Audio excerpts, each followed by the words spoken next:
Good evening. I'm glad to be here as the superintendent of the Gilbertsville and Upton School District to talk to you about our 2016-2017 budget. I'm sorry I can't be with you personally this evening, but I am at a conference where I'm learning about ways that we can support our students better. This was really a once-in-a-lifetime opportunity where I was invited to attend a conference in Essex, New York, through the College for Every Student program that we offer here at GMU. And hopefully you were able to read about that in my last newsletter article. And so when I began developing the budget and working with the district, I really had to look at what the goals are here in the district. And that brought me back to our mission statement. And a lot of times a building, a place of employment might have a mission statement, but it's not always something that's known to everyone. And so I want to just read this to you to make sure that you really know what our focus is here in the district and what I really kept in mind as I was working with the staff here to develop this budget. The Gilbertsville and Upton School District is committed to an educational environment that ensures equitable opportunity for individuals to become college and career ready and ultimately responsible, productive members of society. We will encourage individual excellence in students of all ages that they may gain a lifelong enthusiasm for work and learning. And so with that, knowing that was our mission statement, then I really had to focus on, okay, so what are we really needing to do educationally for our students on top of all those pieces of the mission statement? And so these points became our budget focus items: to expose our students to a wealth of experiences and opportunities in the classroom and outside of the classroom, in our communities and beyond, so that students can confidently make decisions regarding college, career, military options upon graduation, all while remaining competitive with peers nationally.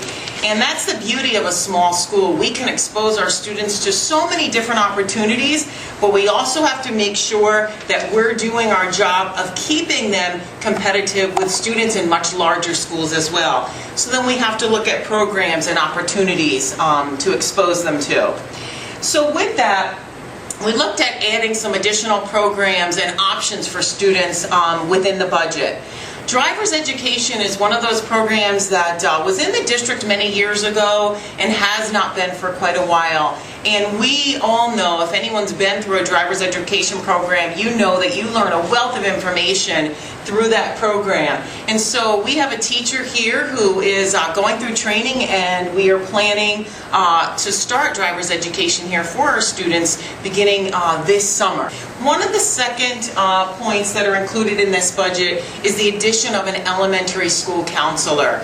We know that there's some legislation out there. There's a possibility that we would have a requirement within schools to have a counselor for every 150 to 200 students.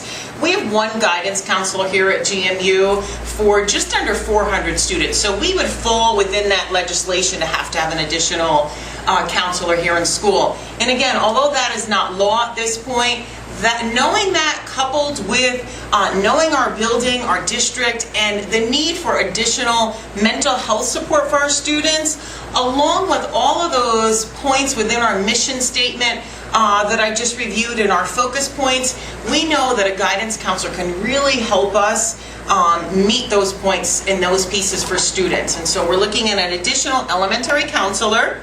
We also are looking at becoming part of a BOCES COSER, an agreement with BOCES where we're having access to more technological equipment for our students. And again, that's one of those pieces where nationally, maybe in some bigger schools, kids might have a lot of opportunity with robotics and other technological type services that we will be able to gain through this COSER for our students here at GMU. And you may have seen, if you were in the building at all over the past couple of months, we've actually had a robot roaming around here that BOCES has allowed us to borrow, and we would have access to regularly as a part of this COSER for next school year.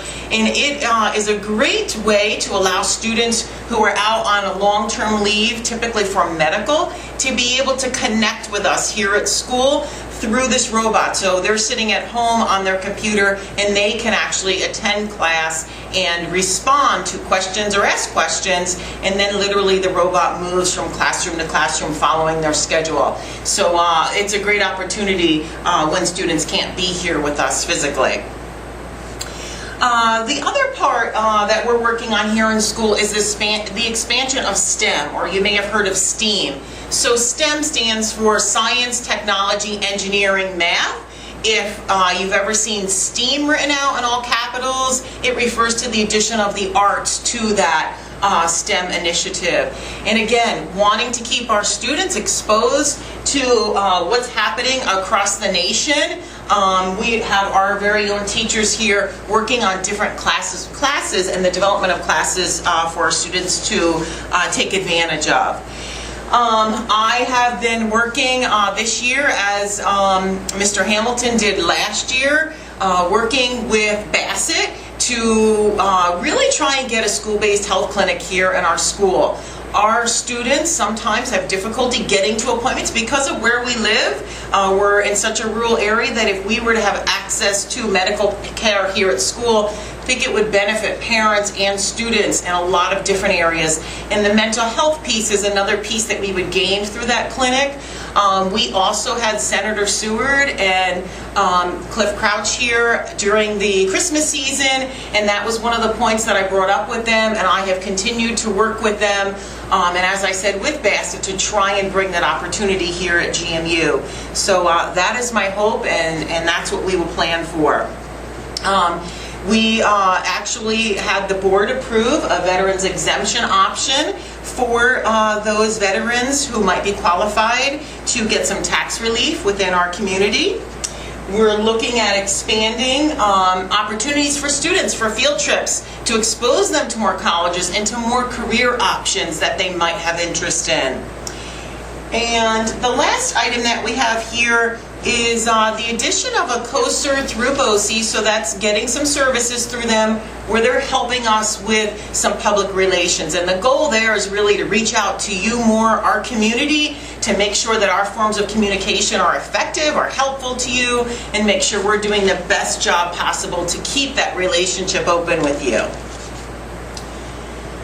Now getting down to some of the numbers, we're basically looking at a budget of just over $9 million. And on this slide you can see the 15-16 budget amount was just under $9 million. This year we're just over $9 million. So the actual number is $9,205,500. That is a budget-to-budget increase of 2.33%. On the tax levy, it would affect our taxpayers with a 0.99% increase in taxes. Our district has a tax cap of 1.87%. If the district were to go above that amount, we would need a supermajority vote to have the budget approved. We were able to work with our reserves, to work with our aid that we get through the state to keep that amount well below our tax cap at a 0.99% levy.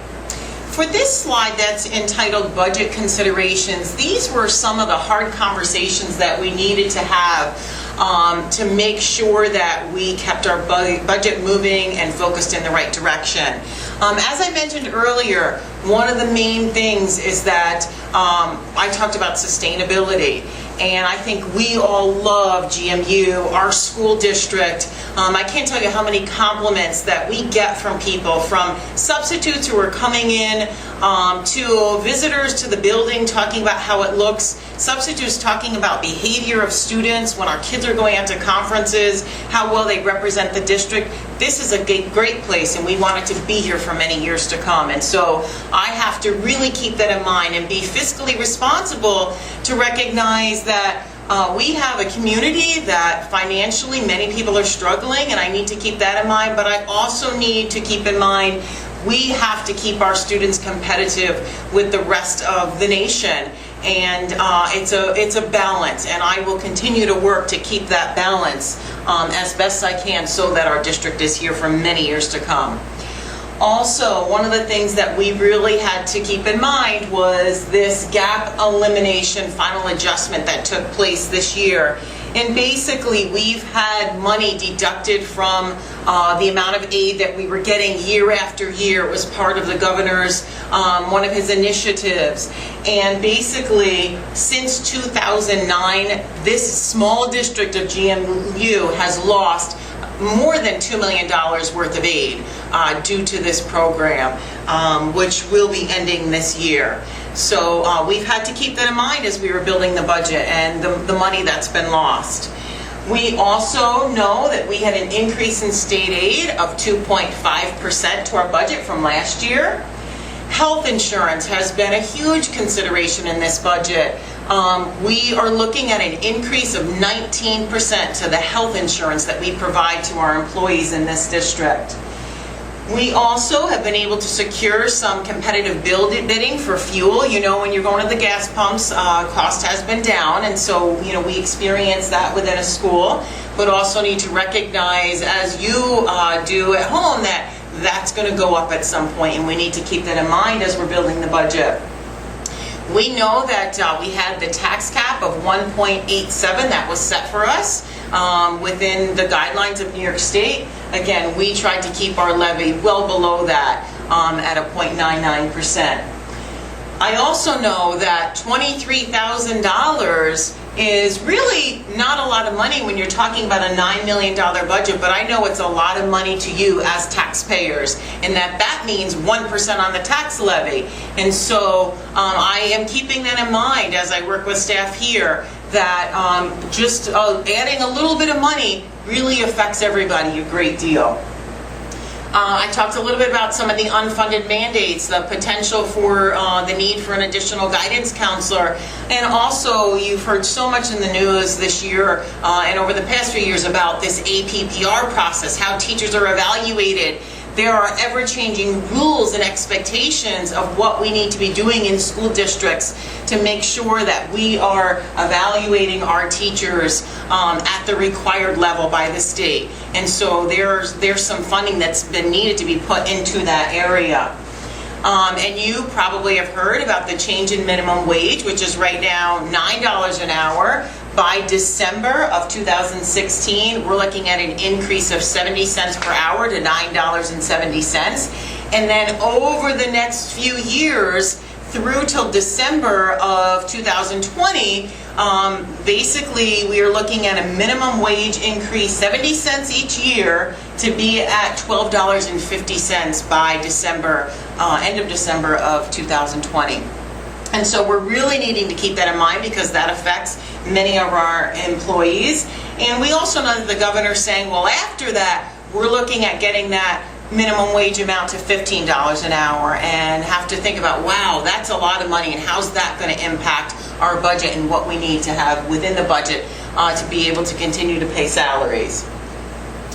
And the ever-changing needs of special education. Always an area of concern because a student can move in one day that has special needs, and we love those kids just the same, and are required to provide an educational opportunity for them just like everybody else. Sometimes we cannot manage their special needs here. We do for a lot of students, but if you get students that are considered high cost because they're needing different programs than we can offer here in school, we need to keep that in mind when we're building budgets, that can change at any point within a school year, and it can go up and it can go down, and you need to keep that in mind when building a budget.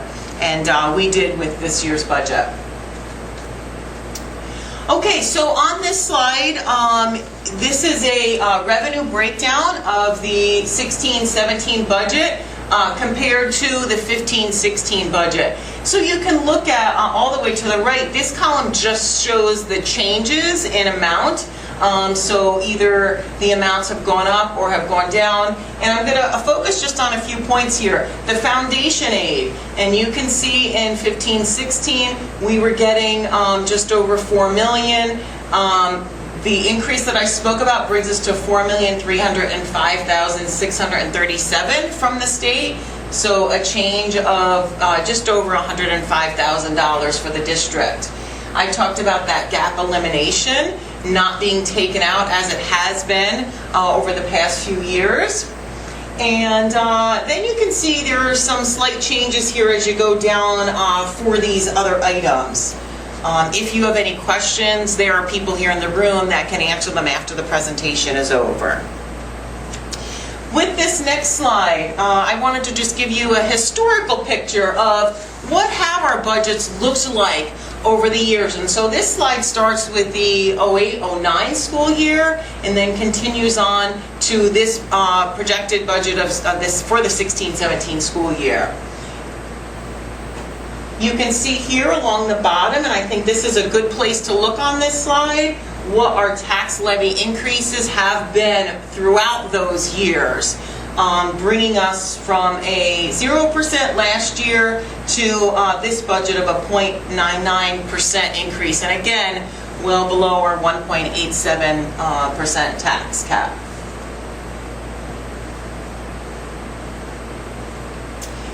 One other piece that I wanted to bring up is this concept of the tax on true value.